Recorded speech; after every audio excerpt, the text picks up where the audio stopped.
how to elevate the overall workforce. We believe that people are at the heart of successful organizations and their team members' well being, rewards, and career development. It's all essential to a happy and healthy workplace. And so this show discusses the practical and effective leadership strategies for top executives, senior professionals, and talent managers overall. So first of all, I'd like to introduce you to our expert contributor today, and we're going to be talking about cracking the code of human connection with a truly inspirational leader, Mhm. one that has a huge impact across the globe, and I'm very envious of all of her travels. But Jennifer Cahill, she's the founder and CEO of OptiMatch. And Jennifer leverages her vast media experiences, such as appearing on the BBC News, the NBC network, and she helps guide professionals towards having those meaningful connections and helping them strive and have career success. So she's established her own staffing company in the past. She's authored a book called Stop Hopping, Start Hunting, a job seeker's guide to finding the dream job. And she's also had a lot of philanthropic type of experiences, helping build schools overseas and so forth. So as you can tell, Jennifer embodies a commitment to transforming lives overall. So let's jump into this discussion and learn how to really have those impactful human connections with Jennifer Cahill. Welcome, Jennifer. Thank you so much, Sam. It's a pleasure to be here with you and your audience, and happy to share with the rest of your team. I think we have one of your other team members on here too today. Oh, great. Let me go ahead and bring them on in. Looks like we have Sumit Singla joining us. Hi, Sumit. Great to have you here with us today. Hi, Jennifer. Nice to meet you. Good morning, Sam. Good morning. So Jennifer, as we get into the topic here, first I want to dive into some of your other accomplishments as you had. So I know that you created you authored a book and so forth. Can you tell us a little bit about that and how you came about that and what drove you to really writing that book and who you're trying to help? Well, over the years, I had spent about 15, 20 years of my career, beginning in my early 20s, in the legal recruiting space. And I noticed that the same questions kept coming up over and over. I used to host a popular show called Get Yourself the Job.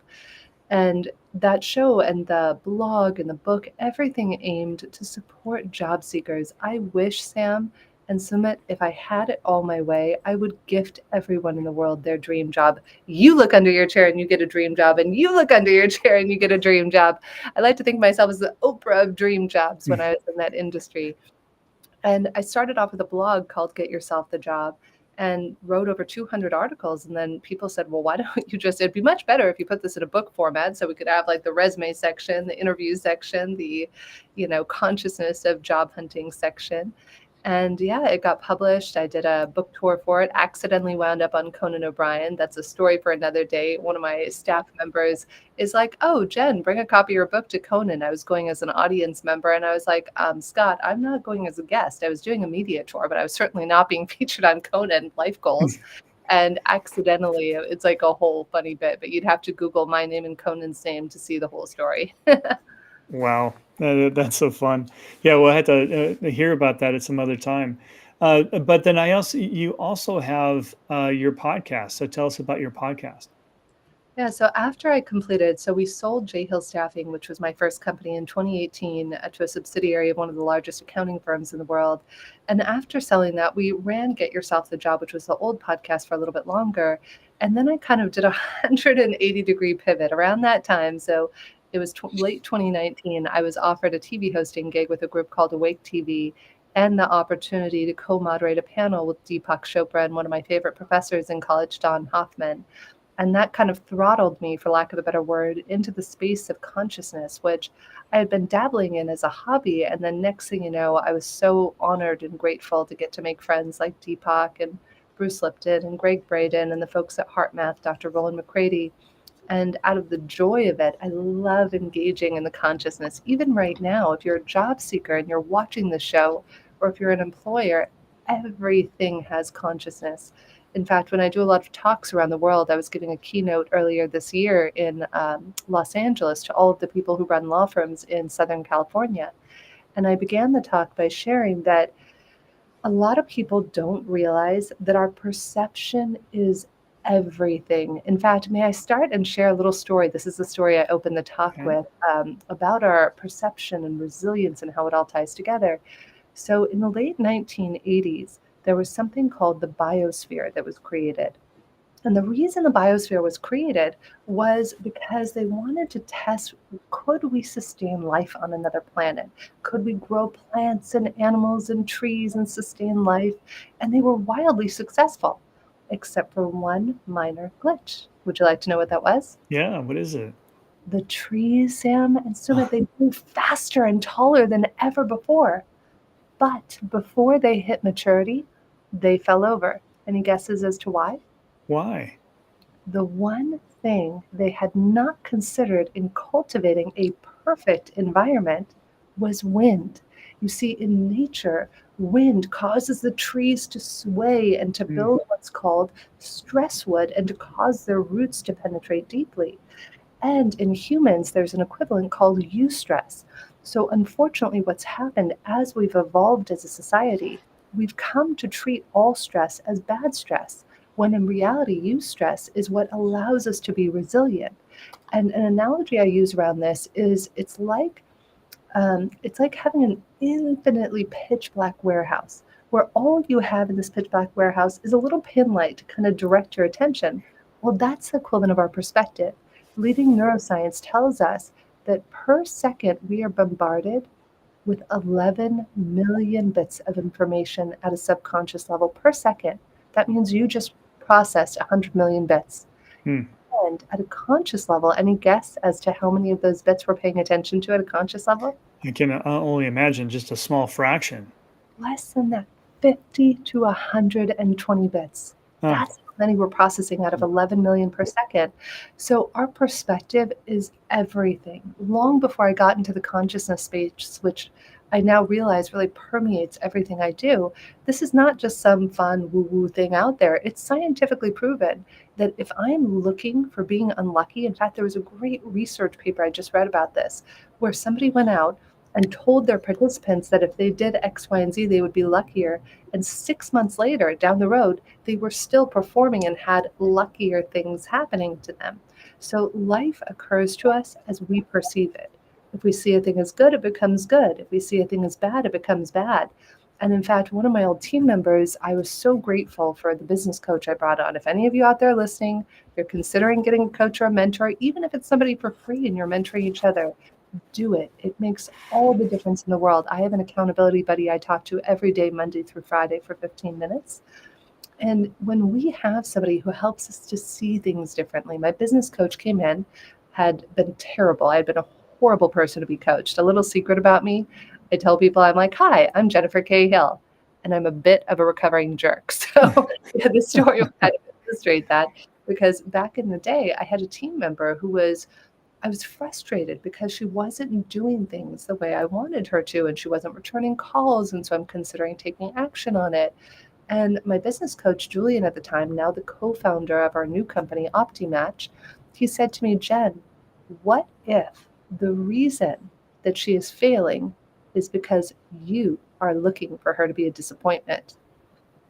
Mm, Excuse me, go screw yourself, mister. I was like, I'm going to fire you. No, that's mm. not possible. I was like, I have a list here.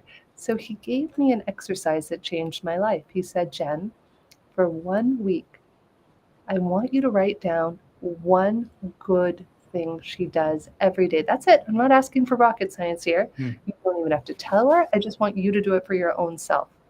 I did it every day. And at first I did it begrudgingly. And then all of a sudden it became easier and easier, because all of a sudden I was focusing those 50 to 120 bits of conscious information on what she was doing well instead of where I was frustrated. By the end of that week, she was kicking butt and taking names. And I am proud to say that she is the EVP who took over the company for me after I sold it. And she's doing even better than I did with running the company. It's still profitable 6 years post acquisition. Wow. So, I mean, you're talking about the importance of really reflecting and understanding, having a positive outlook on life, of course, but really thinking about appreciation, thinking about how people are impacting in a positive way, and not only focusing on the negative. Yeah. So, one thing I just want to point out there, I mean, this is one of the biggest problems that I see in organizations. I mean, there's just, for some reason, there's something in the human equation where we just have a hard time saying thank you, you know, and really, we're always looking for the negative. Why is that? I think that unfortunately part of it is societal. It depends on different cultures. I remember when I was building the first school I ever built in 2017 in Nepal, the people were so happy. They were just delighted and they had so little. They had so little, no running water, no toilets, no electricity. I think that as we've evolved as a capitalistic culture, we take a lot of things for granted, and appreciation is something we don't cultivate. Hmm. In fact, a wonderful guest I would recommend having on the show is one of my favorite guests I interviewed 2 or 3 times for the old Get Yourself the Job show, Dr. Paul White, who is the Oh, author of Appreciation at Work.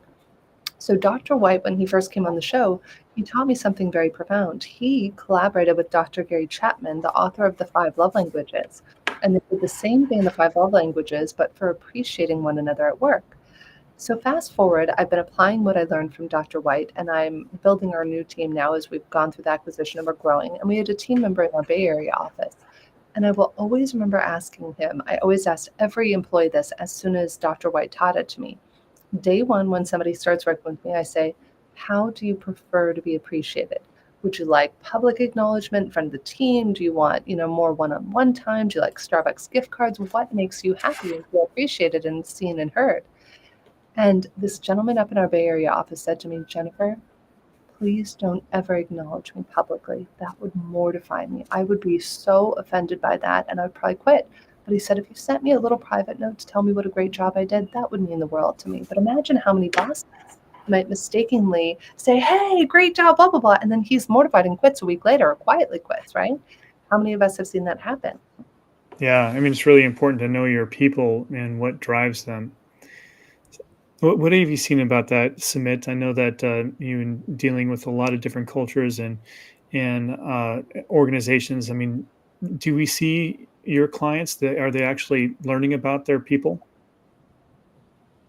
So yes and no. And Jennifer, when you were talking about appreciation, I was thinking of that in the Indian context, where although we're supposed to be a relatively polite society, um, simple things like just doing your own job, you're unlikely to hear a thank you for that. And a lot of people would question you. I mean, it could be something as simple as um, somebody who's a doorman holding the door open and you saying thank you, and the person might just turn back to you and say, "I'm just doing my job. What's there to thank me for it?" So we're kind of evolving there, learning from a lot of U.S. multinationals over here, but. On the recognition side, I mean, I can relate to that story because I had a team member who was absolutely terrified of being called onto the stage and appreciated. So when I tell her you're doing a fantastic job, she would actually threaten me and say, "Don't you dare nominate me for anything that involves going up on a stage and receiving something. I cannot stand up and say how I feel." So if that's what it's going to, I mean, if that's what's going to happen, I'd rather be absolutely crap at whatever I'm doing than do a good job. So that was really funny. But Yeah, yeah, I think it's we it's don't something. recognize or appreciate it enough. Yeah, it's something that happens for all of us. And I think I'm going to add in a little extra one here. There's something I talk about. I know today we're going to be talking about cracking the code of human connection. And I really share this. People ask me all the time, how did you create OptiMatch, App, our company? How did you do all of this? And it was really out of survival. I used to struggle with depression and anxiety and a whole myriad of other things because I just could not figure out people. To me, when I was a little girl, it was like, you got a book on how to be a human being and you got a book on how to be a human being. And when I opened mine, it was blank inside. Hmm. So people were like this logic puzzle for me to solve. So I studied them and I was like, what makes them tick? And it caused me then to be able to better understand how to connect with others. So now, years, decades later, Would you guys like to know the number one secret to human connection? What is that? Connection to Absolutely. self. Connection to self is the key, it's the cornerstone and what I call the golden triangle of connection. Our connection for ourselves and with ourselves allows us then to connect to our purpose and our connection to others. But if that piece of the puzzle is broken, if I'm just trying to connect to others, or I'm just going after materialistic goals or purpose, whatever meaning in my life, if I don't first have that important connection to myself, it's all going to fall and crumble like a house of cards. And I only speak about that from a place of experience, of having seen that I spent the first half of my life, more than that, probably two-thirds, trying to people please. And then my best friend, one of my best friends from 20 plus years, when I was going through a divorce, it was quite a year for me. When I turned 38, sold my first company, got diagnosed as being on the spectrum, and went through a divorce all in the same year. It's like, Hmm. whoop, thank you for that little gift, universe. Hmm. And one of my best friends says to me that year, she said, Jen, you deserve to find someone who will cherish you. Yeah. First, you need to cherish yourself. And it was the most profound wisdom I ever got. And I spent the last 6 years since that divorce and going through a process internally, externally, just learning how to fall in love with myself and accept myself so that way I could be in meaningful, authentic relationships with others and teach others how to do the same. Well, let's dive in there a little bit because I know that any meaningful relationship with another starts with that strong foundation in making sure that you know yourself, you love yourself, and so forth. And so, how does one go about strengthening that foundation? What have you found? Quiet the noise. The reason that the loneliness epidemic is at 24%, according to a recent Gallup poll study across 142 different countries. I'm not talking about like just America or just Europe. 142 countries surveyed expressed feeling very or fairly lonely. And it's because there's so much noise. We're so disconnected. Yes, I'm so grateful to be able to be on a call like this and to be able to speak to whomever, wherever, whenever you're watching. And yet, if this is our only interface, then we're going to feel disconnected. We're going to feel lonely. There are entire organizations trying to combat the loneliness epidemic. Somebody was just sharing with me about one today. And my personal experience has been when we quiet that noise, you can do that in many ways. I'm a huge fan of heart focused breathing by Heart Math. I'm a heart math certified trainer. I do it every day with myself, and I teach the CEOs I work with how to do it. So, heart focused breathing quiets that amygdala. I should probably explain a little bit more about this of why this is this way. So there's something I like to call the three brain system. And that is the three parts of the brain that operate day to day for us. So the part of the brain down here is called our amygdala or Hmm. reptilian brain. That is the fight or flight sort of side of our brain. Then we have the mammalian brain, the brain that says, am I safe? Are you like me? Can I trust you? And then you have the neocortex, the higher functioning, the executive function, the ability that allows us to have deep, meaningful conversations, create new ideas, and engage with one another. What most people don't know is if the lower brains don't feel safe, the higher brain can't function. So for me, that is really the essence of why we're seeing this loneliness epidemic and so much disconnection in the world is if we can first self-regulate our nervous system. I use heart math all the time. I was doing it right before this call. People say to me all the time, busy business people, they're like, Jennifer, I don't have time to meditate. Who has time for this? I'm in back to back Zoom calls 16 hours a day. You know what?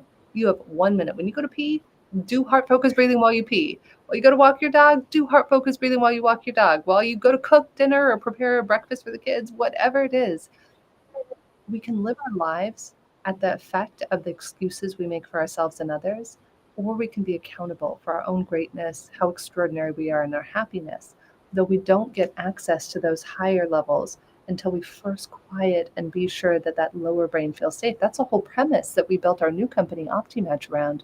Are you guys familiar with Google's Aristotle project? No. Well, I think maybe. Let's see what you have to say about it. I'll share it with you guys. It blew my mind when I studied this. So basically, in 2012, Google set out to find what has teams be successful. What is that Mm. secret sauce? They Yeah. studied 38,000 people, 170 different teams, and they had theories. They thought, oh, it's the people who go out for drinks. Oh, it's the people who are the same age or live in the same area. Wrong. The number one factor of successful teams, psychological safety. Hmm. That's really what we measure is we find, like, in fact, I'll give you a funny story about this that happened just the other day. We have a lot of service providers that we work with at our company, OptiMatch. And there was a service provider that I was finding myself to be a little bit irked by. I was like, oh gosh, I was getting a little annoyed by something and how it was done. So in OptiMatch, what we've discovered after studying this for 3 years is that we have four main motivators. Now you could argue that this is our theory. One motivator is fun. So some people are motivated by fun. Some people are motivated by facts. Some people are motivated by accomplishing and getting shit done or being a type A, and some people are motivated by other people's needs. So if my motivators and your motivators misalign with one another, if we're, say, 0 to 5 points above or below mine, is an opti-match. It's ideal. There's very little friction most of the time. In more cases, though, if you get to 10 or 20 points variability, I might feel frustrated by you or angry with you and not even know why. I've seen this with teams that we've consulted with and applied this algorithm with. And just the other day, I had a team, this person we were working with, and I was feeling so triggered and activated. And the person happened to answer the matching questions. And the moment I saw their numbers, that they were a significantly high facts person, or what we call Apple, in that moment, I dropped into deep compassion because I realized, oh my gosh, they're not being obstinate or misbehaving. They're just motivated differently. And that is the gift I wish I could give to the world. I wish that I could give it to romantic partners, to friends, to colleagues, to bosses, and those they supervise. I wish that we could all learn that what if we're not misbehaving? Just like I was treating that employee of mine a couple of like decade or so ago. What if we're all just motivated differently? And what if we could cultivate compassion, empathy, and sympathy for the differences in our motivations rather than making one another wrong? Yes. And that just brings us back to knowing thyself, right? Again, so you just mentioned, one of the key aspects that you think that is important is to quiet the noise. Mm. Now, does that really is the purpose around that really to just think about certain things that are important to you? I mean, I think that we are bombarded with so much information nowadays that we don't have time to think through issues or what if scenarios. What if this happened? How would I react? What if my girlfriend breaks up with me? How will I react with that? It's like, is that part of it? Is that just not thinking about things like that? For me, I would say it's less of that. For me, I think that I don't want to call it a problem. I try to be very thoughtful of the words I Mm, use. The opportunity we have is even that is a slippery slope. Oh, what if my girlfriend breaks up with me? What if you could just sit quietly, mhm, regulating your nervous system, breathing, then you're not going to come from a reactive place. You're going to be able to come from a proactive place. So even if your girlfriend breaks up with you, even if you get fired, even if your kid comes screaming or the dog's mm, barking, that you can still be in your higher brain function and present and consciously aware, as my friend Arthur would call it. mm. When we do that, when we quiet the noise, even if you did it for 1 minute a day, start with 1 minute a day, set an alarm for 1 minute a day to be in silence. We have so much. We have podcasts, we have news, we have media, we have all these things, people, cell phones, texting. What if we could just sit in silence? I spend 2 hours a day in prayer and meditation, and people say, "Why do you do that?" I'm like, "So I don't destroy the world." No, I'm just kidding. Like, because that's what allows me to connect to the deeper knowing. We all have the answers within us. It's that old adage, like, ha ha ha, we all have the answers within us. I remember I was in the back of an Uber on my way to a place, a sacred site in Ireland. I was just going as a tourist and listening to a meditation. I recommend this. If you're on a subway, if you're on a bus, listen to a meditation maybe sometimes. Just sit down, quiet the mind. And I'm listening to this meditation, and they're going through some chakras and some simple stuff. And all of a sudden, boom, the formula for consciousness got downloaded. I was like, what? And like I called my friend Don Hoffman, who he and Deepak Chopra and I do shows together. And I was like, Don, I just got this formula for consciousness. I know you're actually writing this scientifically. Does this sound accurate? And he's like, well, of course, Jennifer. In all the mathematical formulas I've been studying, you have to have a probability space square filled with nothing to multiply it to get to consciousness. And I was like, but you can't get that without the silence. I mean, that's a very esoteric example, but even knowing if you should take a job or not. I mean, I could go down a whole rabbit hole with you of something called human design as well, where I coach CEOs, and one of the first things I do when I coach them is I ask them for if they're willing, and I did this with all anybody I work with, if they're willing, it's not required, to get their human design, which requires a birthday and where you were born at a time. And when you get that, 70% of the world are what's called generators or manifesting generators who feel clear yeses and nos in their body. So imagine what if you had this like radar that you could feel, yes, it's a good idea to take this job, or no, it's not a good idea.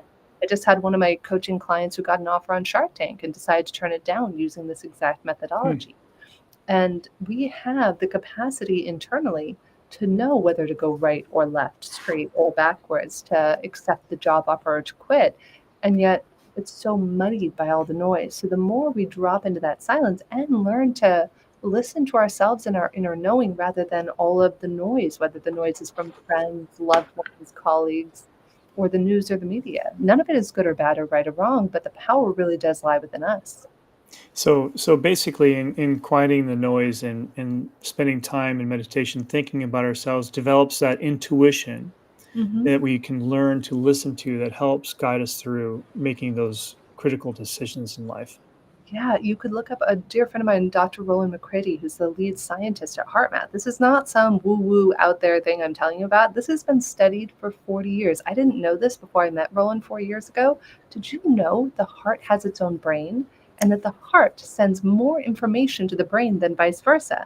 And Wow. that they've actually done studies where one of my favorite studies HeartMath did, if you want to know more about the heart's intuition, is they scientifically studied it where they had a group of people and they randomly flashed images. And some of the images were very jarring images like death and war and horrible things or snakes. And some of the images were placid lakes. And a few, I think it's seconds or milliseconds before the image was even put on the screen, the participant's heart would respond and would know whether it was going to be an activating or a calming image. Wow, that's incredible. it's just I mean, I think that there's just so many things that we don't know, and we have to be open to these connections. I mean, I'm just seeing more and more, especially as we're dipping our toe into quantum physics nowadays and looking at quantum computers and dealing with reality that we see on a regular basis. We're finding that there's a little bit of an overlap between the metaphysical things in life and that are hard to explain in pure science. So Mm. I think that's just something that we need to keep our mind open to. Yeah, it's all just something to play with. It's just not to get too stuck or entrenched, to be like the tree that I gave the example of, to be able to sway with the winds and to be able to be resilient and develop that use stress so that when the hurricanes of life come hurling at us, literally or metaphorically, that we're able to bend with the winds of challenge and the tests that we're faced with. And that requires a certain level of mental, emotional flexibility. I remember my husband told me years ago, it was a brilliant piece of business advice. He said, before any important meeting, stretch your body, flexible mind. So I always try to do that before any important business meeting. Good advice. So as we revisit the concept of you saying that we need to kind of like the tree, for instance, needs to have the wind, needs to have that stress, that to pressure test and build resilience. And what about our connections with others? Do we need to pressure test those from time to time as well? It's a really great question, Sam. Let me tap into that for a second. I think that give me an example. Let's pause for a moment. Give me an example of how you would stress test it, and then we can. Well, I often see that in society, and when pure strangers go through a common experience of a Mhm. calamity or something like that. I mean, you often see sometimes people get together and work closely with one another to solve the issue in that emergency mode. So I think that's a way that we can see some stress that brings people together and forms bonds that weren't there originally. Mm, great question. So I would say, would I intentionally go out and cause people stress? No. Would I encourage people to do things that are outside their comfort zone to be able to cause them to create healthy eustress and pressure? Yeah, absolutely. When I built two schools, one in Nepal in 2017 and one in Senegal in 2019. Not comfortable, not easy, no running water, no toilets, digging, like working with rebar. If you had asked me in my 20s, will you be working with rebar in Africa with your dad? Probably not, would have been my bet. But in that way, I like to challenge myself. In fact, one of the things I like to talk about is there's a concept that says if you want to create a miracle, you first have to have a miracle in your own character to do something that's hard. So if we're sitting all bundled up in our cozy little comfort zone, to your point, we might not experience that greater growth. Yet when we push ourselves to do something that's challenging, now I want to distinguish this. I'm not saying to go out and poke the bear and challenge your husband or your child or whatever. There's a difference. Like I challenge my husband all the time in a loving way. We have a commitment of how we speak to each other, that we never say an unkind word to each other.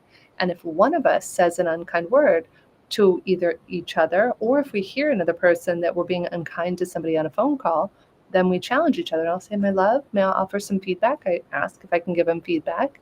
And I'll say, yeah, honey, go ahead. I'll be like, is that really how you were committed to speaking to that person? Not from a place of judgment, truly from curiosity. He's like, probably not. I said, okay, cool. How might you have talked to that person differently? He said, I probably could have been a more considerate of where they're coming from. So in that way, yes, always challenging ourselves and one another to be the best version of ourselves in that way, absolutely. But would I intentionally cause somebody harm? No, I wouldn't want to do that. But I think that we all have opportunities throughout every day in our lives to evolve. And I actually have a practice every night. It's a Kabbalistic practice I learned where I write down every night, how could I have lived today better? How Hmm. could I have lived today better? Was I a jerk? I have had some moments, if I'm being totally transparent with you and with Sumit and your audience, where I have not been my best self in the last 24 hours. I've had probably 3 or 4 moments that if I had like a eraser, I could go back and do it again. Didn't handle it well. Like I had a dog run up and attack me on the street yesterday while I was out walking, and I had a few words. I did not yell or scream. I was like in tears because I had been Yeah. attacked by a dog as a little kid, and I said, ma'am, you're being selfish. Like I probably wasn't as bad as I could have been, but I also probably could have been more thoughtful and had it land better than being somebody who was upset emotionally. Sure. So I reflect every day, how could I have lived today better? What am I proud of myself for? Going back to that appreciation, what if nobody else acknowledges you? What if nobody else acknowledges you for that extra hour of work you put in that nobody else knows about, or that extra slice of cake you didn't eat, or the fact that you had water instead of soda with lunch, whatever it is? Acknowledge yourself for it every night. That's where it goes back to that self. When you provide yourself with everything you need, you become the sexiest person alive. One of my Hmm. favorite techniques to teach clients, job seekers, CEOs, etc., inner child work. There was a popular talk I used to give a couple of years ago called How to Deal with an Office Jerk. Hmm. And one of the things I taught people is that when somebody's being a jerk or acting out, you are not dealing with an upset 40-year-old or 70-year-old or 35 or 20-year-old. You are dealing with an upset 3-year-old, just like me yesterday on the street when the dog came barreling down the street at us. I turned into that upset 10-year-old who was being attacked by a dog, and I was not my 43-year-old Jennifer Cahill self. So, when we can cultivate that compassion and do the work to see, hey, how are we feeling? I sometimes will sit and do my inner child work in the morning, and I'll be like, sweetheart, how are you feeling? And she'll say sad or angry, and I'll be like, shit, Hmm. didn't know that. I didn't know I was angry or upset. Yes. Yes. So, go ahead, Smith. Oh, I thought you were going to So speak, I, Smith. in fact, I had a question around what you were saying earlier about quieting the noise. Um, so in the age of social media, I think that's easier said than done when there's a strong tendency to measure our worth in the number of likes, comments, or reactions we attract on various platforms where we're at. And I think that also brings to for the toddler in us where we react negatively to a lot of situations. So how does one coach oneself to quiet this noise when others around us and we ourselves are just saying, what I said on LinkedIn just got 3 likes. Nobody cares. Nobody loves me.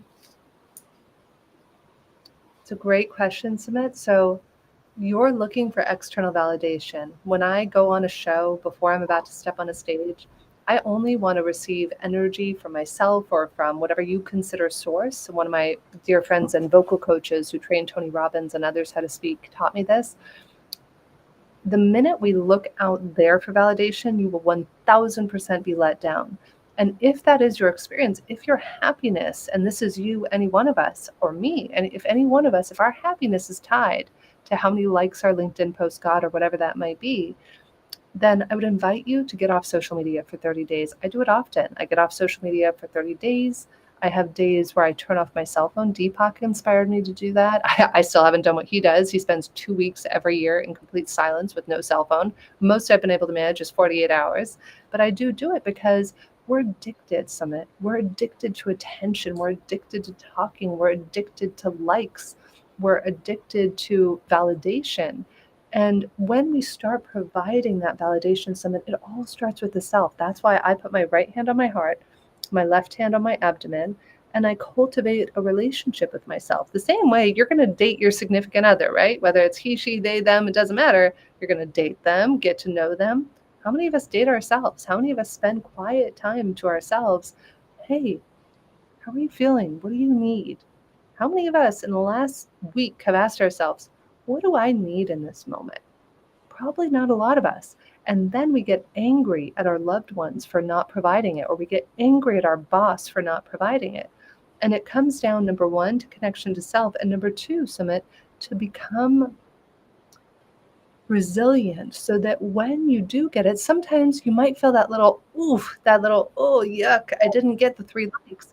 But then if you use one of these tools to put yourself back into a state where you're quieting that amygdala, because you know who's saying the, oh crap, I didn't get more than 3 likes? It's that amygdala.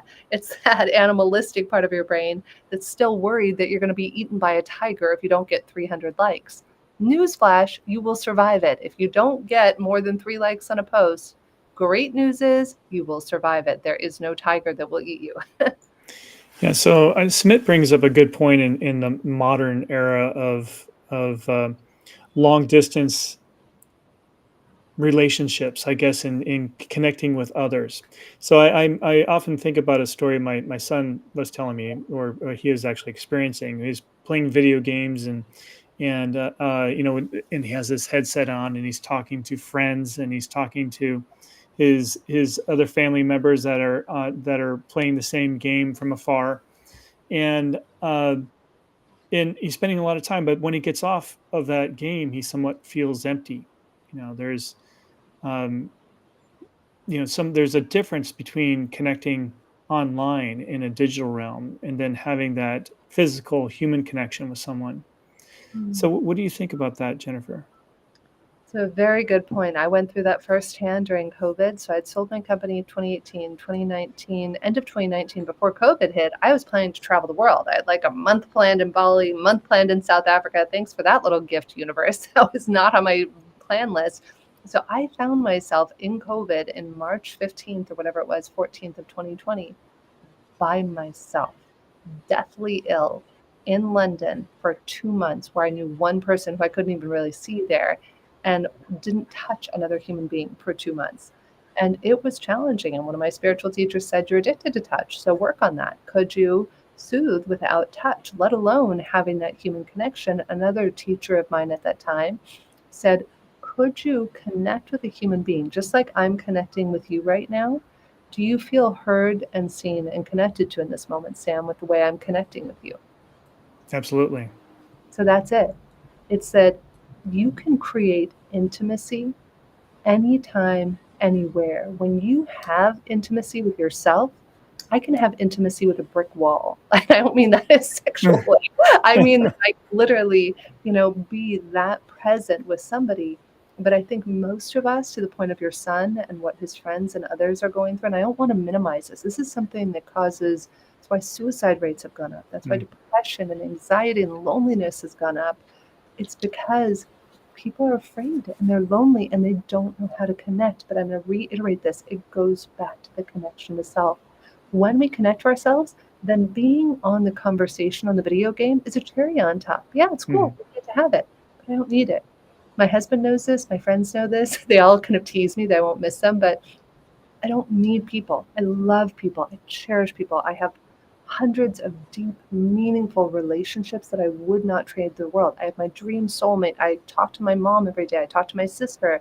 And yet I don't need people in the sense that when my dad died 2 or 3 months ago, my dad died February 25th. Hmm. People are a little surprised, but I'm at peace. I love my dad. It wasn't like he was there and he's not there, and I still love him, and there's no Yeah, love lost, but it's not that I'm incomplete because he's gone. Does that make sense? it does. It does. I can relate for sure. Mm. Well, oh, and Sumit, did you have another question? I'm sorry, I didn't want to cut you off. No, I'm good. Thank you. Okay. Well, Jennifer, I mean, I've learned so much just in this conversation with you in such a short period of time. I really thank you for sharing it all with us. But before we go here, what do you want our listeners to walk away from in this conversation? What do you want them to remember? Be kind and compassionate to yourself, and that will lead to your ability to be kind and compassionate to others.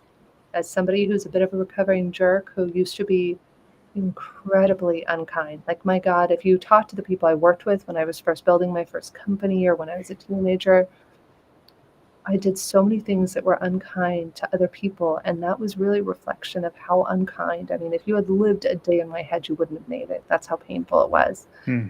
And the more we can cultivate that internal kindness, that internal compassion, even if everybody around you is being a jerk, you can still provide that to yourself. And that's the gift I wish I could give to every one of you.